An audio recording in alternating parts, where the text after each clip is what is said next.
here the other day and I heard them. Yeah. The brown bag, but I didn't think that's what it was. And I went home and I saw the name. It was the company. It's good to know that you support the Sheldricks. They do great work. Yeah, we absolutely. And as a matter of fact, we had several correspondence with her. It's been a little while now, but yeah, talking back and forth with babies and stuff as we were. Dr. Daphne. She's like 80 and she's still going. Fascinating article. She is. Which was that?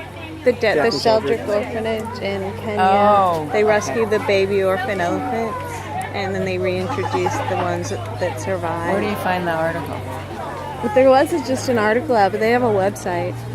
Yeah, there's a lot of It's information. called the David Sheldrick Wildlife Trust. Okay. And this woman's been there for like 50 years, Daphne Sheldrick, Dr. Dame Daphne Sheldrick. And she, a lot of poaching and then a lot of orphans. And they were the first ones to come up with a formula to successfully feed to the baby so they could survive. In that National Geographic article. Yeah, and the keepers are with them 24/7. Yeah. The elephants require, and how as much of the orphan death issue is It's the emotional connection, a lot of it. with the parent and losing that family. And that's why the as much as keepers like the physical sleep with them 24/7. And I would be there in a second, but you have to be born in Kenya to get that job. The lifelong, And you can't fake it. lifelong commitment. It's a lifelong commitment. Yeah. So anyway, a friend sent me this and I was quite excited because I really think they do great work. It's so cute. It actually kind of we do a lot of that's so it kind of translates because some of like she was talking about with the formula and stuff.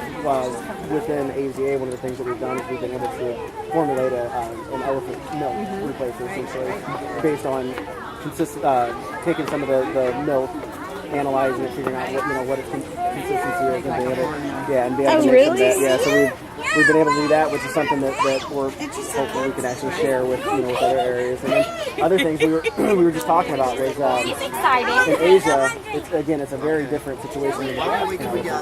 But we've been able to, instead of trying to fence the elephants into areas, which has not proven to work so well, we've been able to kind of reverse the psychology a little bit. Okay, well, maybe we can just protect the people's land and be able to do that. Things still migrate around them.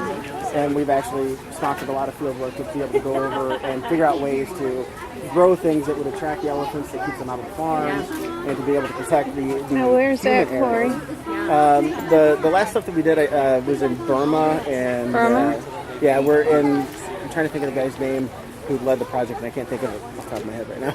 I probably couldn't pronounce it.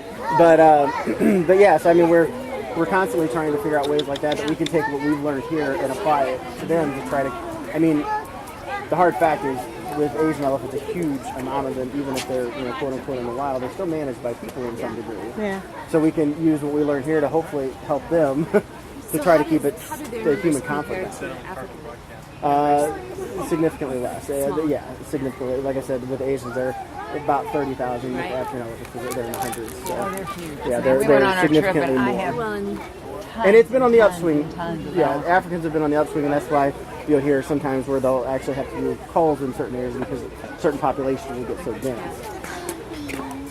So the Theodosius breeding facility would be pretty significant. Yeah. There are only a few, right? Asian breeding. There are a few of them out there. We definitely have a very successful program in that we've actually got a family unit. We're actually have a herd dynamic here. And I mean, our goal is essentially to be able to keep the species around because we don't know, what their future holds. And at this point, reintroduction may not be an option, but we are able to at least hopefully ensure the survival of the species at least at this point.